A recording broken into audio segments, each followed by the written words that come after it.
Welcome back to engVid. Here we are with a writing lesson. We are looking at the skill of showing, not telling, and it's going to transform your writing as long as you put it into practice afterwards. Show, not tell. What's he talking about?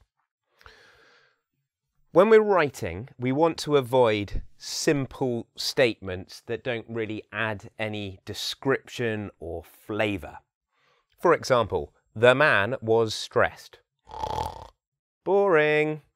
Instead, I want you to paint a picture. I really want you to describe that the man is stressed without telling me that he is. So how can you do that? We're kind of trying to avoid this word and describe it instead. So what's he doing? The man was fidgeting. He's fidgeting. He's so stressed he can't sort of stay still and biting his nails. Okay, so pick out a couple of details that show how the person was. Next one. The room was messy. Again, it's a simple sentence in that it's just one sort of main clause, and it's not very interesting. Much better to describe the items in the room that make it messy.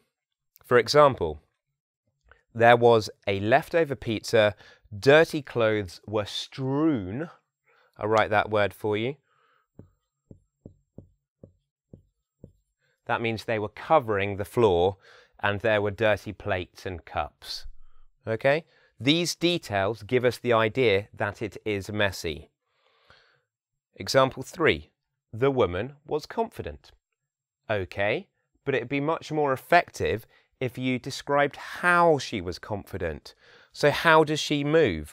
How do other people react to her? She strode, that means she walked, but with purpose. Okay, so I've picked an interesting verb. She strode into the room and everyone turned their heads to notice her. Okay, much clearer, more vivid idea of confidence than just saying she was confident. Example 4. The boy was careful. Tell us how he was careful. He placed his favourite magazine in the top drawer of his cabinet. Okay, so we need to say exactly what he is placing. The object there has been missed out. He placed, there's no room for me to write it, you get the idea. He places his favourite book or magazine, and look how specific he is, the top drawer of his cabinet. Next example, the stadium was full. Again, I'm bored with this simple sentence construction. We need to make it more interesting. The sound from the stadium was deafening, okay, and then give us some main action, perhaps. The sound from the stadium was deafening as the crowd rose up to chant the player's name, okay? Give us the sense that the stadium is full from what you can see and what you can hear. Okay, a couple of ones to describe weather. It was hot. Okay, well, a very young child could write a sentence like that. So if you're sort of a teenager or an adult, it's time to raise the bar. How can we tell that it is hot? Well, the sun was causing damage to, the sun was melting, the sun was burning, the sun was causing the lady's skin to turn red. Okay, pick out details that show the effect. It was cold. It was cold. How do we know it was cold?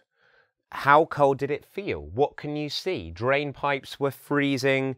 Ice was as thick as, I don't know, was 3 inches thick. Whatever. You've got to show details rather than just stating things. It was windy. The umbrella was totally bent out of shape.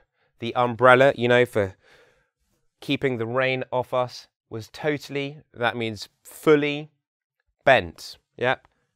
Bent out of shape, out of its normal position. He found it funny. Right? How funny did he find it? Okay.